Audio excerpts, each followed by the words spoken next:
Good evening. Is that working? Okay, great. I want to thank you all for coming out one more night in this wonderful winter of ours. Especially want to thank the school committee for giving up their evening and allowing us to use their space. And thank you to the schools for hosting us here tonight. Thanks to the Board of Selectmen and the town clerk and all the department heads that are here. So I think this will be pretty efficient tonight. And so I think we just will get going here. I have a few words to say first, though. The history of this meeting is that it's been on TV since 2012 and was originally billed as the all-day budget reconciliation meeting of the town. But things evolve along the way. Tonight it's an evening, not an all-day, and I certainly hope it won't be the all of the evening. Also, now that all the department heads have been on TV in support of their departmental budgets in front of the Warrant Committee, this is really not a command performance tonight for them. And in fact, Anne Marie Fagan, our town administrator, will represent all the Board of Selectmen budgets, and also any other budgets that on the town side that have been designated by their department heads to her. So we won't have quite as many guests at the table, but that's where we are. Also this year we can't fully reconcile the budget tonight. We lost 4 meetings this winter, and we haven't heard yet from the Capital Improvement Planning Committee or any other petitioners for capital, whether bonded or not. So the last $531,000 is still on the table. We'll take care of that in March. There is one important reservation on that little bit of money, and I'll get to that later. So last year, I think I started out this meeting describing the trials of the Warrant Committee in getting to grips with our budget as numbers kept changing. And this year we've had some of the same situation, but the first bit was encouraging. The first change, our actual growth for last year came in at $377,000, and we had budgeted for $300,000. So that was a boost for the fiscal year 16 budget. And then, of course, the next bit was surprising. It was a record amount of free cash, and I will talk more about the free cash. Last spring, I was convinced we would be working on a contingent budget for an override this year, and I felt that way this fall too. Then we got a lot of free cash, and some doubt began to creep in because the source of that free cash was primarily due to a boom in local revenue. And while that was indicative of good economic times, strong building in town, things like that, we were able to add quite a bit to our fiscal year 16 revenue projection. So where were we? This is so this fall,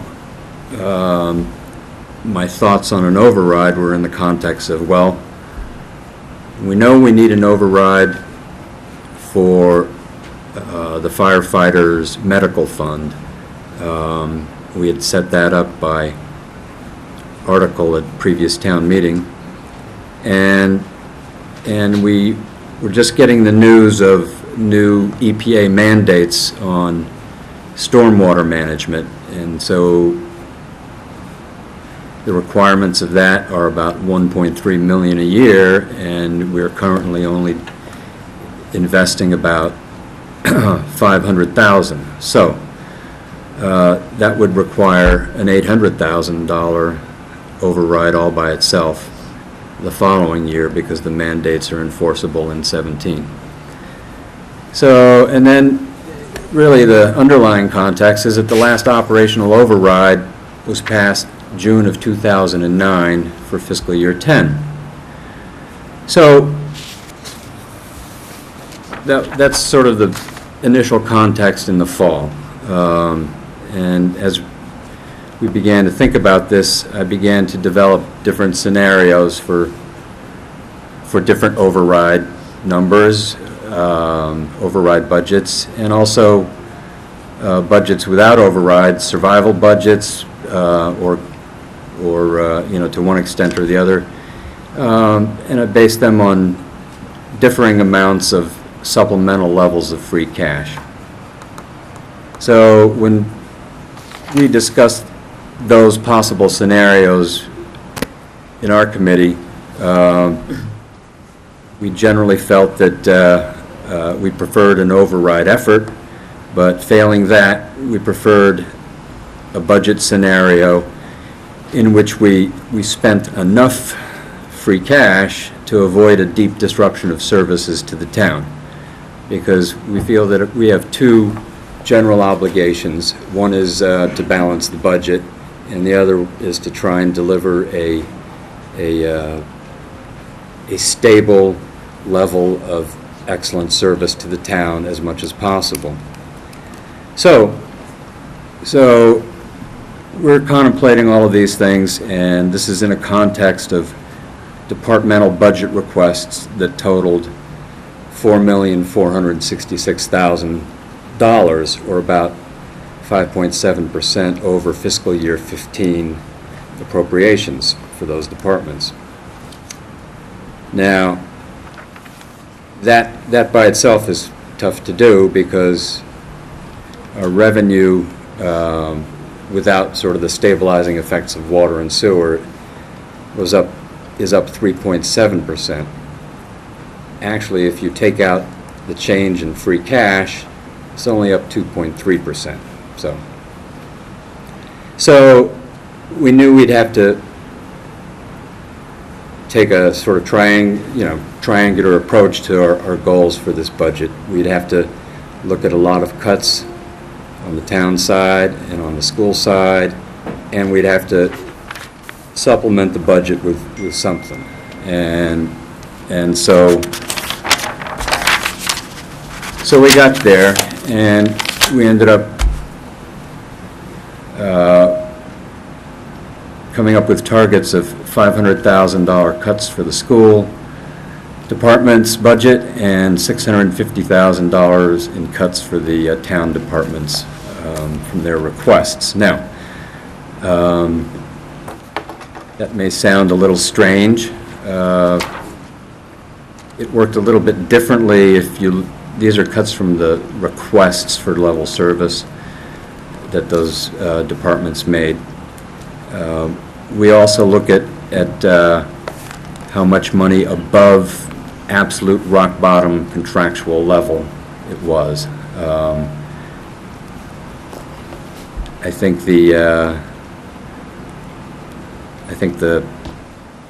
these cuts that we ended up targeting were equitable across the town, and coupled with, they're hard. I don't think they're crippling, but they do underscore the message that we cannot avoid an override effort next year. And in fact, the exercise that all the department heads went through in outlining their needs for delivering solid service is very helpful to us to estimate what the town needs to put into an override effort. So that was a great exercise. I didn't think we were going to be using it just as an exercise, but it will help us for next year. So I believe this budget plan should work for everybody this year, and I think that next year we will have an override. It will have to address the stormwater situation. It will have to replace some money we are using in free cash now, and I'll get to that. It will probably need to restore some cuts to the school department, and I think it also ought to increase the town's debt capacity, and which I think is necessary, and also give us some stability for 2 or 3 years. So it's a tall order, but I think it's the right time. And anyway, so I don't know. Oliver Wendell Holmes said, "I like to pay taxes. With them I buy civilization." And he also said, "I hate paying taxes, but I like the civilization I get." So anyway, we will need to pay some more taxes. And for those who don't think so, all you have to do is look around at the stresses of this winter to realize that, what good government service means to you, and we need to be able to maintain that base, and it needs constant investment. So let me just first bring up a quick summary.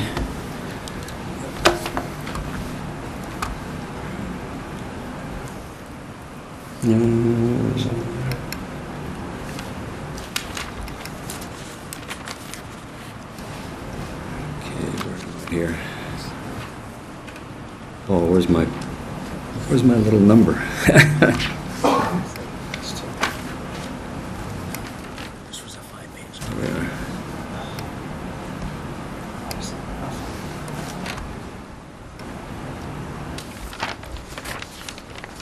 Still too small.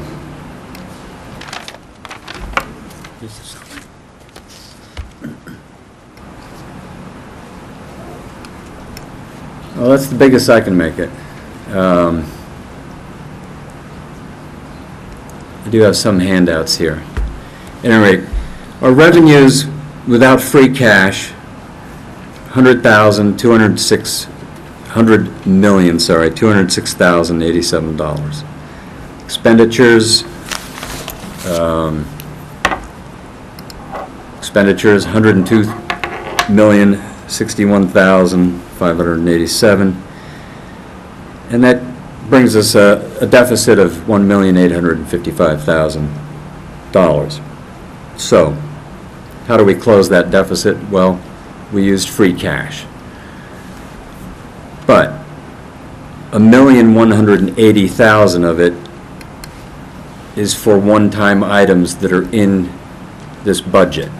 Okay, the only extra use is $675,365 for general operational support to make the numbers meet in the middle between the cuts and the supplement.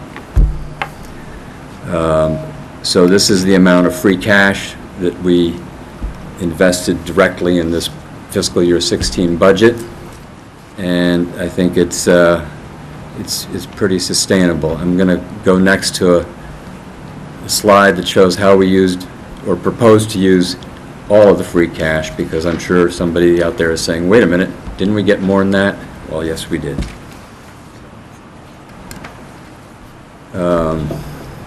Oh boy, all right.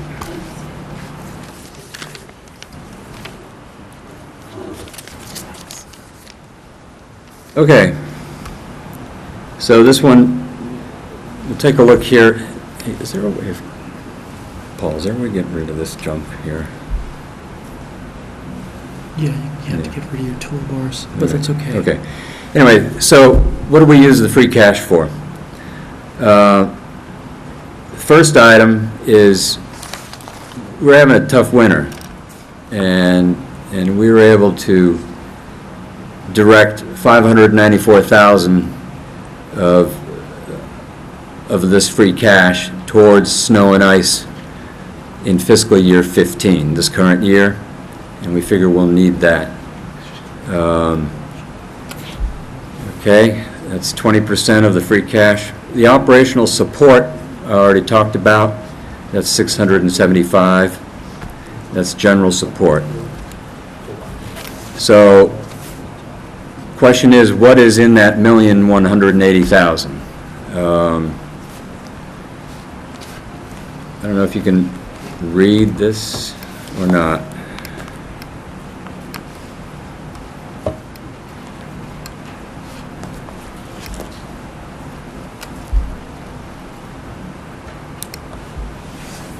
So the school department identified $541,000 in their budget of one-time items.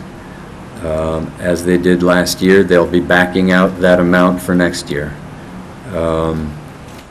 We have, on this list, we have 4 departments have sick leave buybacks of significant amounts.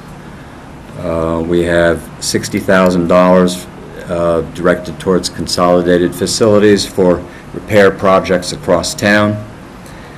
We have the last third payment towards the reevaluation that the assessors are carrying out for the entire town, which happens every 10 years. We have $60,000 going into debt service which is above the 1.9% share of the property tax. We have a policy that may or may not be sufficient for our debt capacity of budgeting 1.9% of the property tax for non-exempt debt service, and that's about $1.3 million.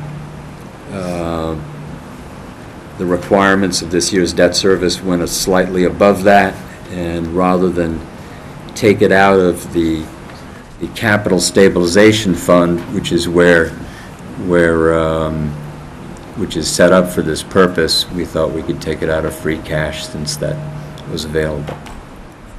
The next item here is fire wage set-asides for fiscal year 14 and 15. Well, these are certainly one-time items because fiscal year 14 and 15 have already been budgeted. So the set-asides that were budgeted in 14 have already turned into free cash. The ones in 15, well, we can hope that they don't turn into free cash and that they get applied and that the firemen sign the contract. But for the time being, that's those years have been budgeted, so this is a legitimate use of one-time funds. Last item might be a little more controversial because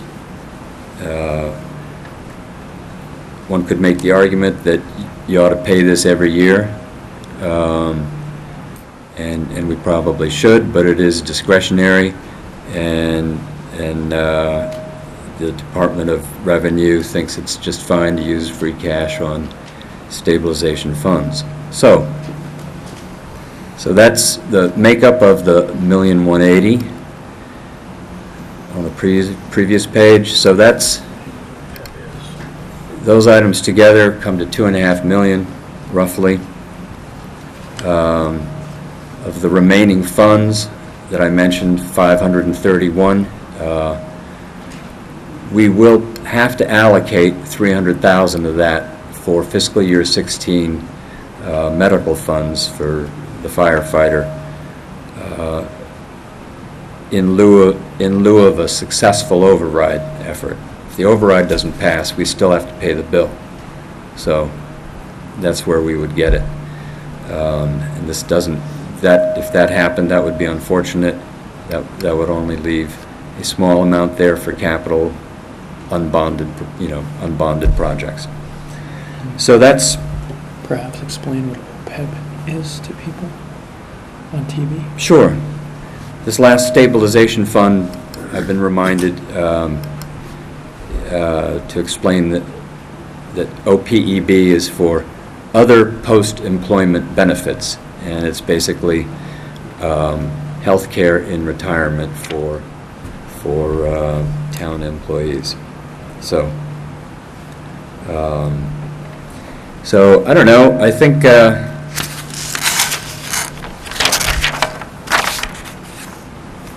don't know if anybody has any questions on this or anything else. I do think that this is the foundation. This 594 is the foundation of a competent plan to cover about a potential $1 million deficit in snow and ice this year,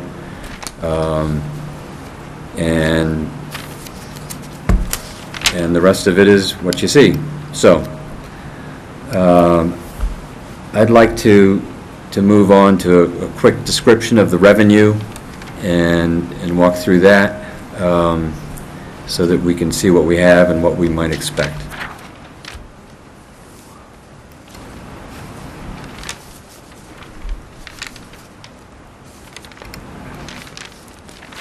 And again, I guess we're going to have to get a bigger screen next year, or everybody's going to have to sit closer or something. I apologize. This is see if I can make this a little bigger.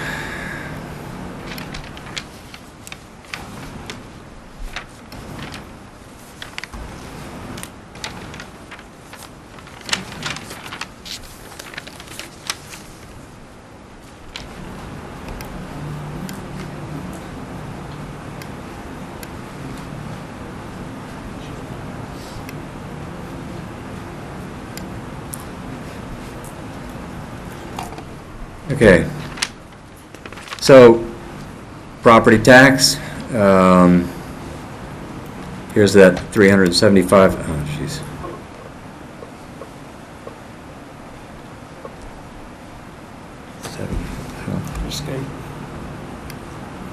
Escape. Thank you. Thank you. So here's the 375 I mentioned that we're able to use in that this year as opposed to 300 last year, and that's confirmed by the new growth having come in at 377. So basically our property tax revenue is up, just including the new growth, hefty new growth, is up just over 3%.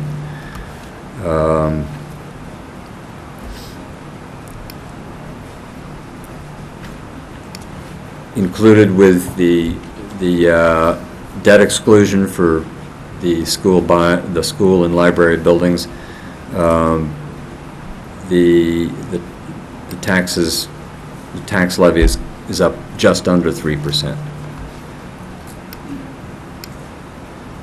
So other local receipts. This is where we had a boom, and we were able to add $637,000 to this estimate, which is a 9% increase. If we could get that every year, eventually we'd all be rich, but this is only going to happen maybe this time. But it's healthy anyway, and it contributed toward the uncertainty of whether or not we absolutely had to have an override or not. If it had remained relatively flat the way it had the last couple of years, that might have been the turning point there. Okay, state aid, education. I'm not showing any change from last year because I'm carrying it at last year's rate.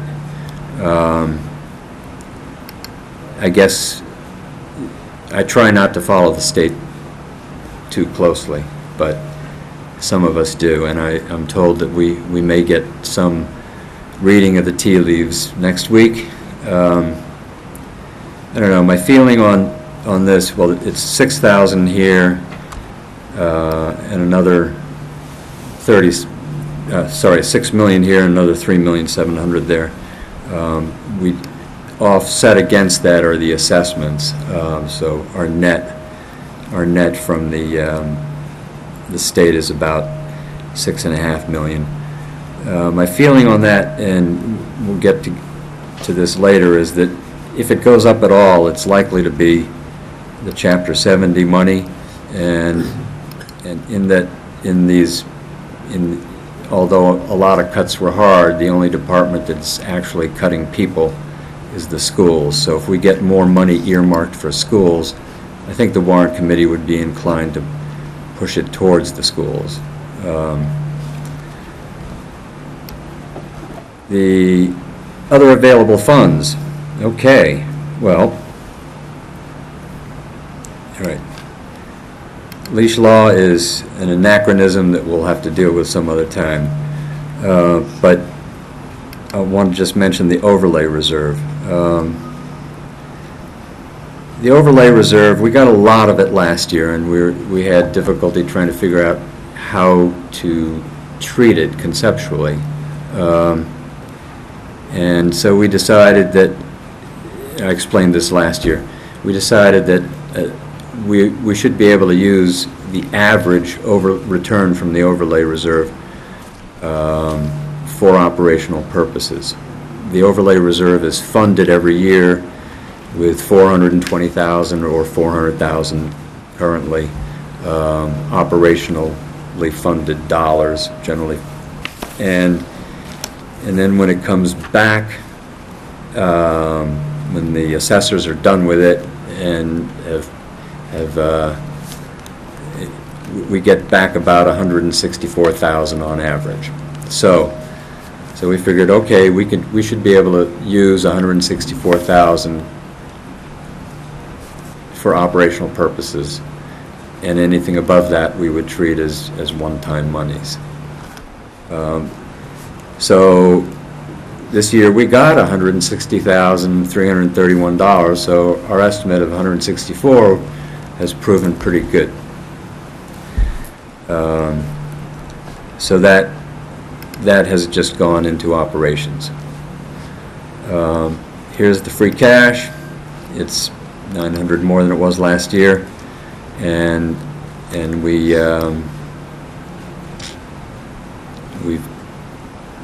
discussed that sufficiently, I hope.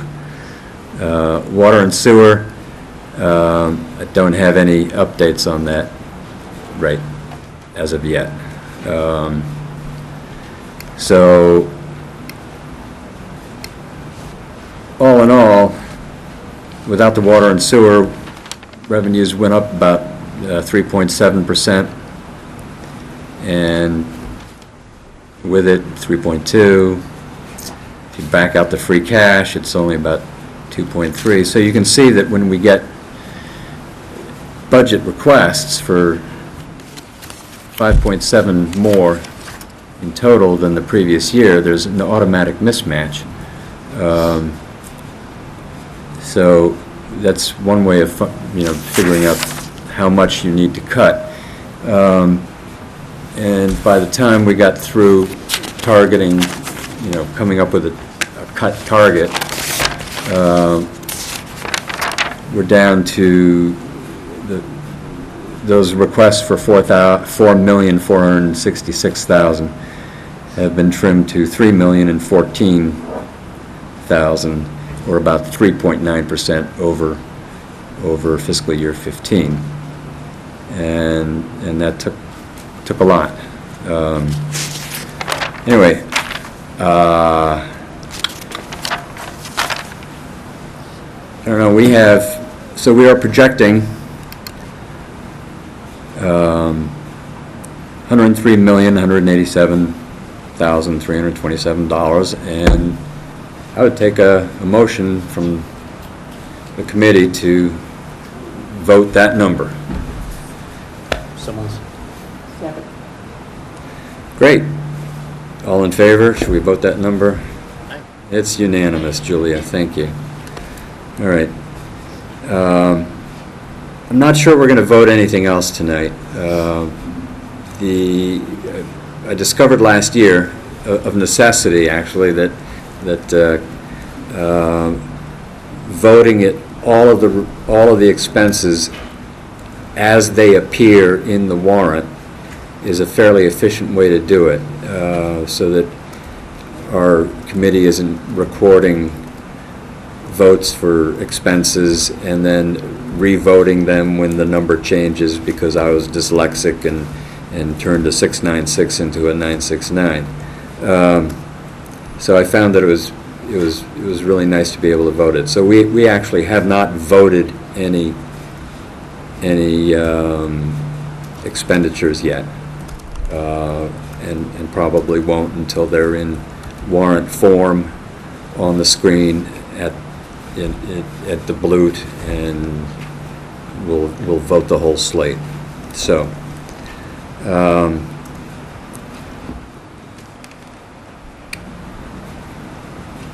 I don't know. I think I'd like to have a drink of water and move on fairly soon to the budgets.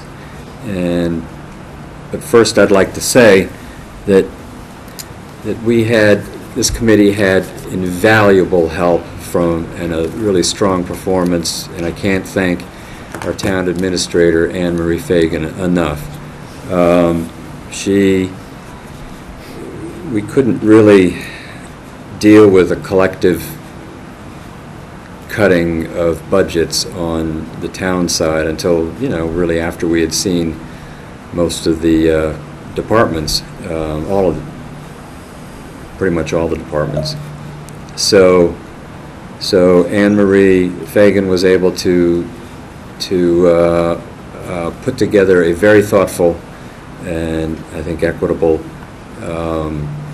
allocation of cuts to the budget requests on the town side, and not only to the ones that are under the Board of Selectmen, but she was able to fit in to the scheme the budgets that are outside their purview, such as the cemetery and the parks and the library, and it was really a wonderful effort and timely. We were able to review it yesterday, and we might have done it slightly differently, but it was a really noteworthy effort in terms of its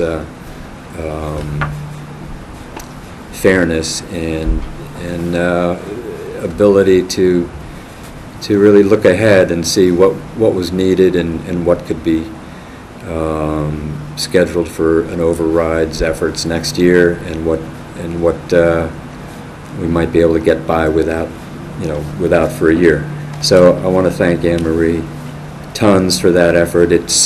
We were really backed up as a committee, having lost at least 4 meetings, and it was a really helpful effort. Also, we want to know what the selectmen are feeling about the town budgets and what their priorities are, and I think this is, along with some other modifications in the budget process, a pretty good way to work this going forward. So I think this was a really great development in how this works. So we're gonna be talking about some cuts to different budgets, but basically, the good news is it could have been a lot worse. But I think in the end, the judicious use of some free cash puts us in good standing. And I want to mention a little bit about the use of free cash. Last year, again, sorry. Last year, the Warrant Committee recognized that we had for the second year in a row, a strong amount of free cash, bolstered primarily by local revenue. And we thought, well, this is interesting development. What's going on here? And we came to the conclusion that you know, maybe 400 or so of this free cash is reliable as a recurring source. So in last year's budget, we used $400,000 of free cash for that reason. In the previous year's budget, $871,000 of free cash was used in lieu of amounts that had been put into the stabilization fund, earmarked for fiscal year 14. And these were great efforts in fiscal year 2012 and 2013 to bankroll a little extra for 14 so that 14 would be able to deliver a good level of service to the town. But I don't really care whether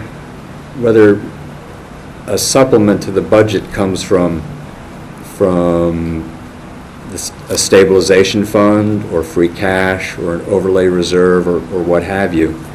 As soon as you start supplementing the budget, regardless of how pristine and spotless the origination of those funds were, you have to replicate it again the next year, however you can. So we've done this. I don't think the use this year of $675,000 in free cash is irregular or irresponsible. I think it was the best solution to what we had in front of us, given the context of the overrides we're looking at. And I don't know, I would have been happy to work on an override effort this year, and if I'm here next year, I'll be happy to work on that. I think it's a good plan. But part of that plan involved, you know, some cutting this year instead of a contingent budget. So I've said enough.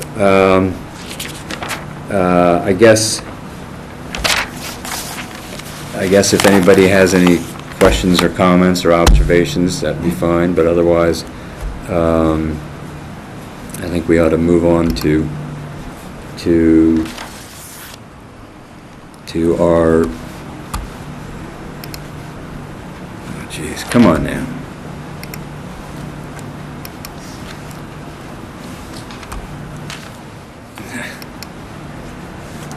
Okay, bear with me here. I need to get back up here. Okay, so I want to look at the cuts to individual budgets now, and if the department chairman for a budget not controlled by the BOS is here and would like to come up, that would be great. It's not required. Anyway, so I'm going to go.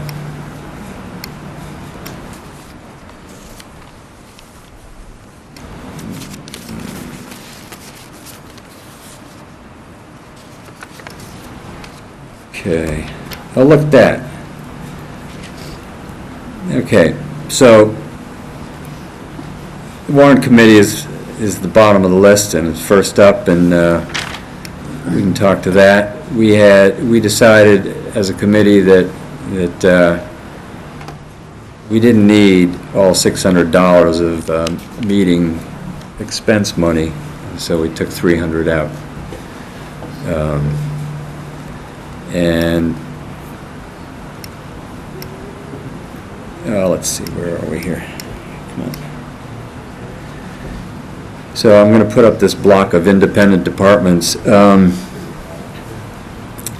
The treasurer collector did not suffer a cut to his budget. Town clerk, I'm afraid, lost $500. And I think she's okay with that. She told me so earlier tonight. And I don't know if anybody from the planning board is here, but maybe Anne Marie, are you here? You want to? Would you like to come up and talk about the planning board?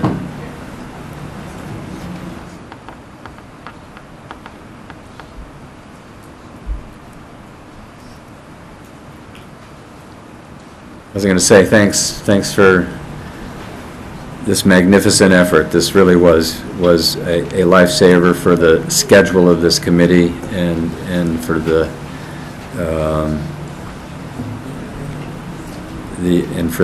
schedule of getting the warrant to the printer. So, and also it's a great job. So anyway, these recommendations, many of them came from the Board of Selectmen's office. They came from Anne Marie's good efforts, and so you figured the planning board could live for a year without their request. Yes, Ted, before I speak to the Sure. planning board budget, I thank you for your kind words.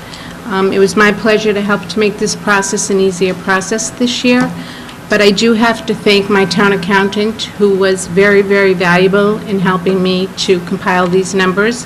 And I would also like to thank my department heads, who also, while no one likes to have a budget reduced, they understood and they supported these cuts, and they worked with me. So I would like to thank all my department heads.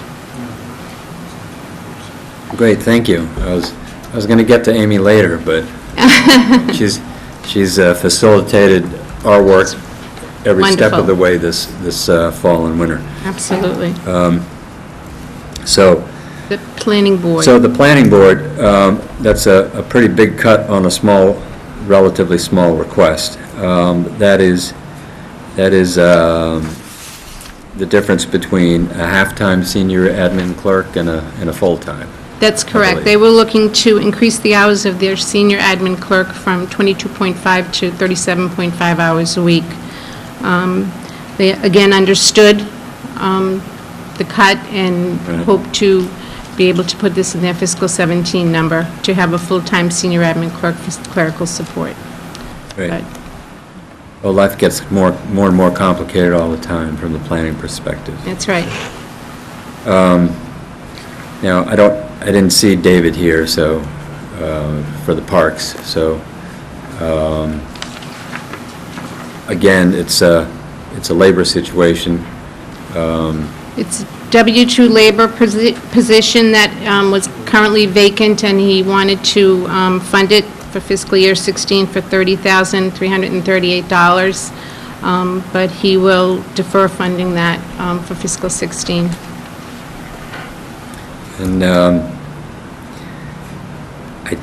I think that they were able to get some extra money in their budget beyond what they had last year, and I think they'll need it for restoring our fields and parks.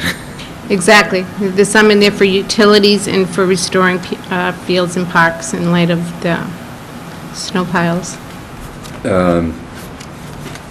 So now I'm pretty sure that there is room at the table for the director of the library and whoever else might want to step up, since we're going through this. And I'm sorry to have you up and down, or maybe That's okay. we could, yeah, you'll be back for a while, but maybe we'll take a break and we'll talk to the libraries here.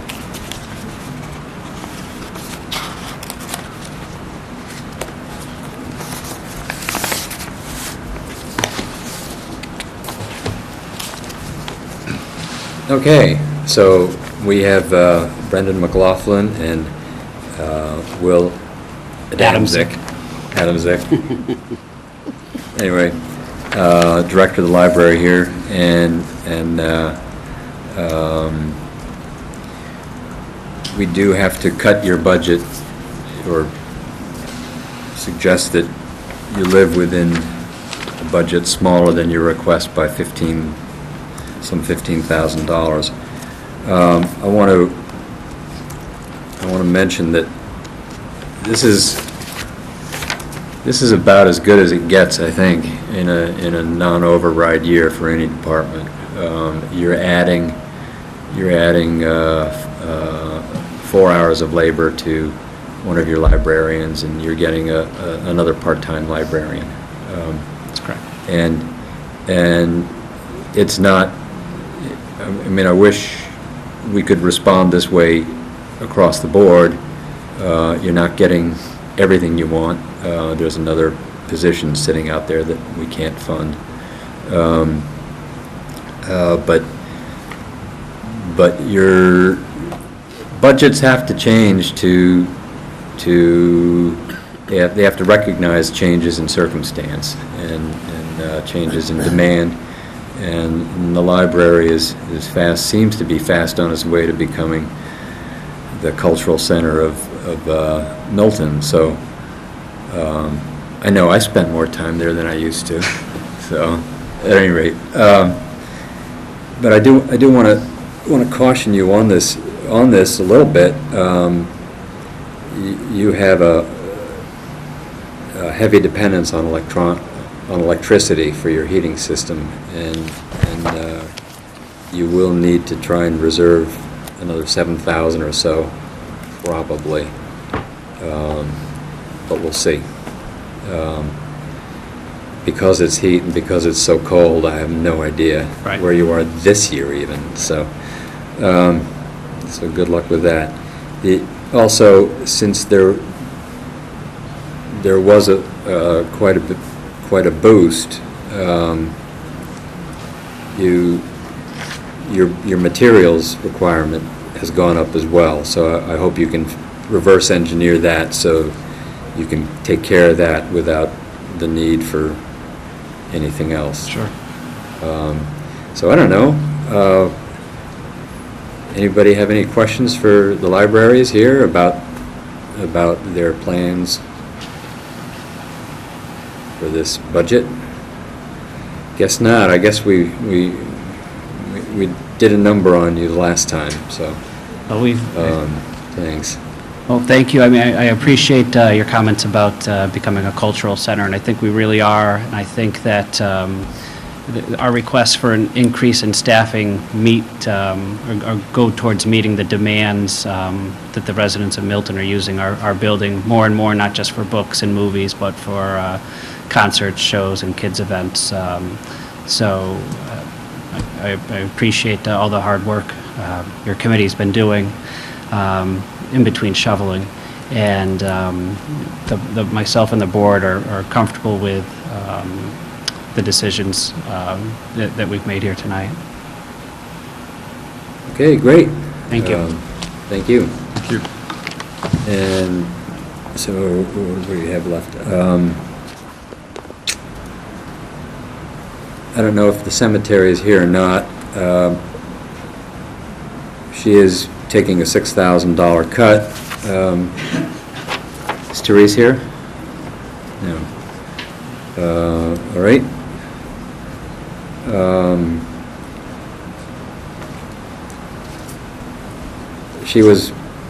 She revised her budget after she saw the Warrant Committee and accommodated the increase in electrical costs that we were pretty sure she was going to have to absorb. So that was very responsive, and I'm glad she could do that, but we can't give everything to everybody. The Board of Assessors is taking a $500 cut, and in spite of that, they did get some extra money for training, which they need, so I think they'll be all right. So Anne Marie, you want to join us again for the next block of budgets, which are geez, look at all these budgets that are under the control of the Board of Selectmen.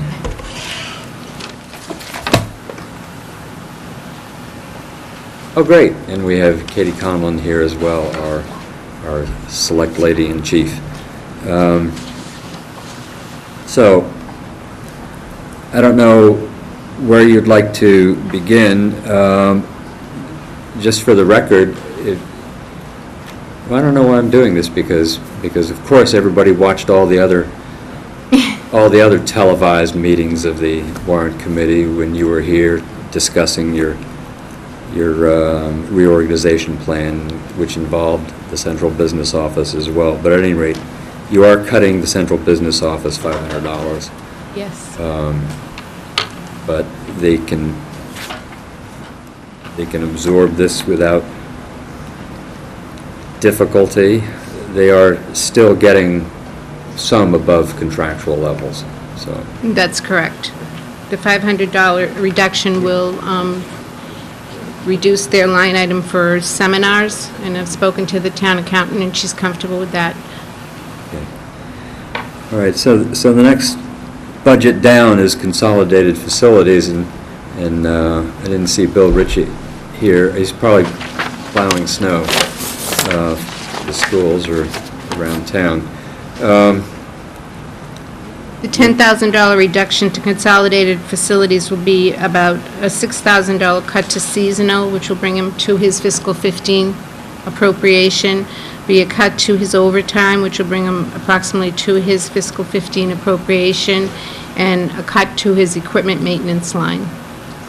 So I just want to note that this is one of the budgets noted earlier that has a contribution of $60,000 in free cash, and that is for the execution of a long laundry list of repair projects. That's for correct. the library, the Council of Aging, the schools, and Town Hall, I think. That's correct. And this is a line item. I mean, it was about $85,000 last year, and this is a line item I'd really like to see almost perpetuated operationally, because we're going to need this every year, and I think we probably ought to try and introduce a line into his budget that gives him $85,000 a year or $100,000 a year for maintenance projects for situations like this, where he doesn't have to come running, to us with a list. He can just plan on doing them. So, anyway, I think it's essential that we keep funding that, and I'm glad we could do it this year. So the Conservation Commission, I regret to say, I wasn't able to get them in, although I may still be able to discuss their budget. It's not very big, No. but they do essential work for the town, and I don't want to see them left high and dry. But they certainly have been managing to get along on their budget, so I think Yes. they'll be able to keep it going another year. Yes, I reduced their budget to the fiscal 15 appropriation of $2,500. Right, which it's been stuck there forever, but I'm not sure what they need beyond that, so, at any rate. Now, the Council on Aging is quite a bit over last year, in spite of showing a $500 cut. It's about $36,000 over last year. That's correct. That is to fund the van driver position, the full-time van driver Yep. position. That was one of the Board of Selectmen's top priorities to see funded in fiscal 16 budget. They felt that the Council on Aging Director made a strong argument for the need for a full-time van driver position. And so we are going to fund that van driver position in fiscal 16. But we are going to reduce her budget by $500, and that will be $500 less in her building maintenance line. Well, with any of these, the risk with a 2-year plan such as ours is that if the override doesn't pass, positions like that we won't have room in our regular budget to include ads like that, and so they'll only be in the contingent budget, so those positions will be lost if the contingent budget isn't passed. So that is the risk. But I think it's worth getting the van driver in now and taking that risk. So, great. DPW? DPW, this is surprising to see such a nice round number. But that's how you build, if you have a target for a total, this is how you go about some things like that. And that's primarily, the DPW has 13 little subdivision budgets, and this is coming out of one that I mentioned before, the stormwater management budget, which is a new budget, which we're now tracking our activity in those areas because it's the subject of a new EPA mandates. So fortunately, we're doing a lot of those things that the EPA will be requiring of us. We just weren't doing as much as they want us to. That's right. And we set up this division, this budget this year, with an additional $100,000 to try and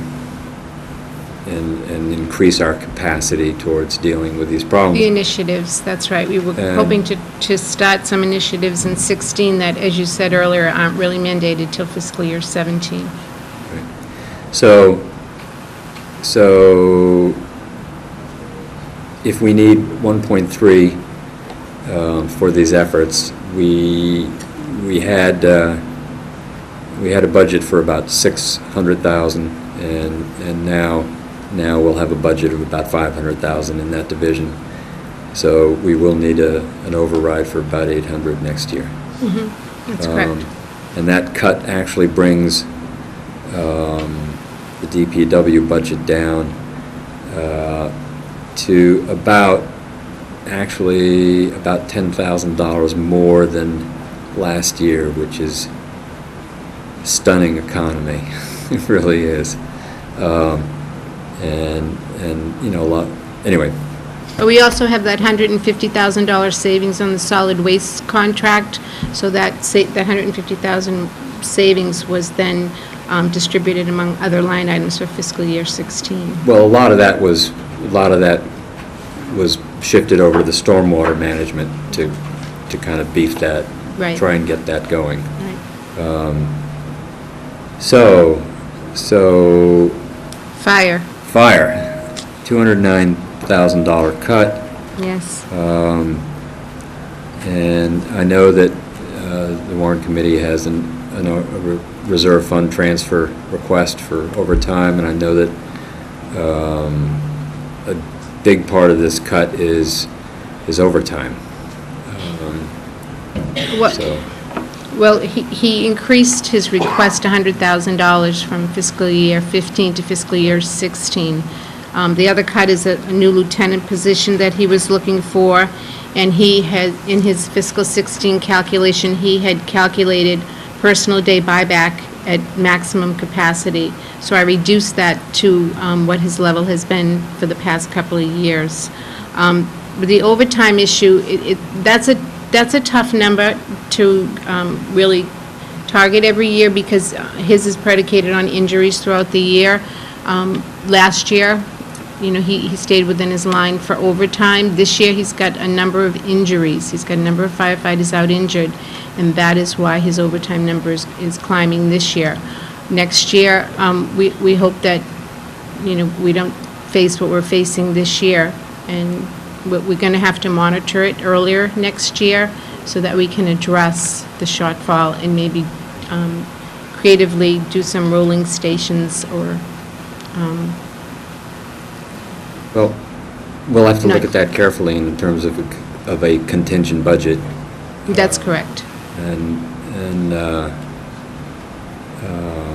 because that's we don't have a lot of money in our reserve fund this year, and, and we need to find a way of gauging overtime requirements, and I'm sure that this weather has not helped for either injuries or overtime, and you know, we want to be able to fund them, but geez,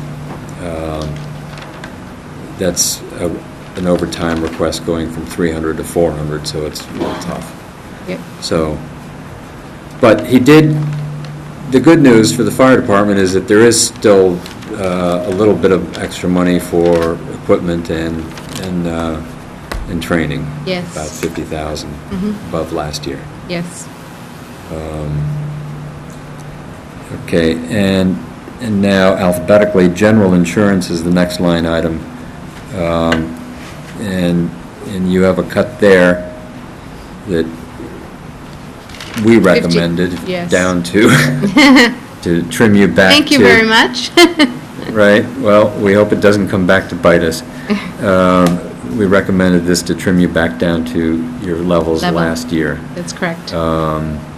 These are not contracts, they're estimations, and you know better than we do, but this is one of the exigencies of the position we're in. We have to take something like that, and sorry, not a dime more than last year.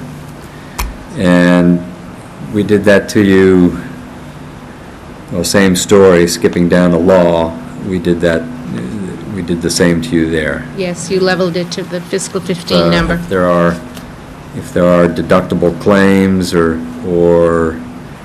law bills that come in June, well, we'll see where we stand for the reserve fund in fiscal year 16. That's right. Group health insurance. On a good note, Yeah.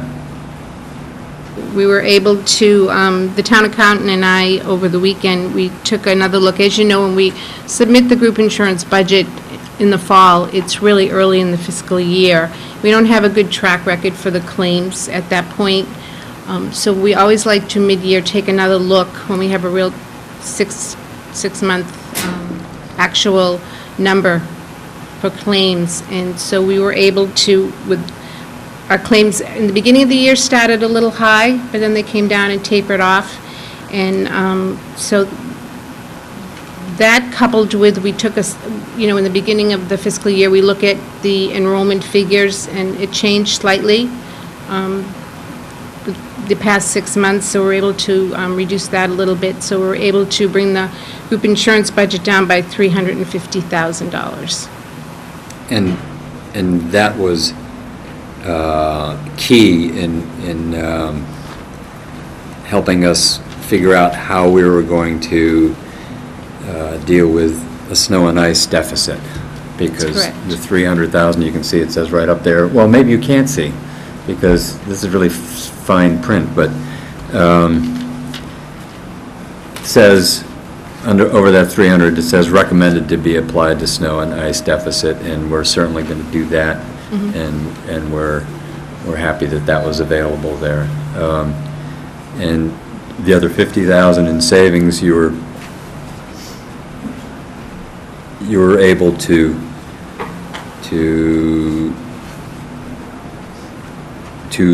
use that towards our target for the Cut. town. Yes, So that you didn't have to take $50,000 out of somebody else. that's right. So that was also a saving grace. Group health insurance is just, it's the gift that keeps on giving. And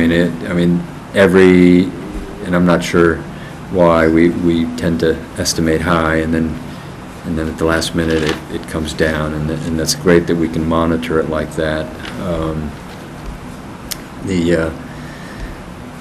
I think about 3-4 years ago, there was no increase in group health, and we thought that was the end of it. And then last year, because we went to a better monitoring situation that Anne Marie and Amy are now maintaining, we have better tabs on it. Anyway, when we first put that in last year, that's what That's what saved us last year from an override, just so you know.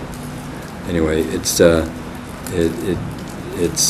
admirable tracking, and, you know, now that the half-year thing was done, it was very timely and helpful, so real happy about that. Information technology, 500 cut, but about 13,000 above level, and Yes. that's all for equipment, is that right? Yes, Yeah, yes, new Um, equipment. and desperately needed, I think. Yes. So the next budget is inspectional services. Inspectional services. We're cutting inspectional services $2,100, but we are increasing the hours of the local inspector and the plumbing inspector. Again, this was another increase that the board felt strongly about because of the inspectional service department and the amount of revenue that they do bring in, and the amount of projects and the time sensitiveness to those projects of getting those inspections done in a timely manner. So we are increasing slightly the local inspector and the plumbing inspector's hours, but we are cutting his budget $2,100. Okay, well, I know that we want people to build in the town, so, and get their projects Yes. moving along. So the next budget is the law. We talked about that. And Police? the police, I mean, the selectmen, you're cutting yourselves $600, 600 below below 15. 15. Yes. So you've joined the warrant committee. You have a Well, I bigger went to budget, the you needed MMA 300. conference this January, and I filled up my bag with all pens and pencils and Post-it notes, and so I'm good for office supplies.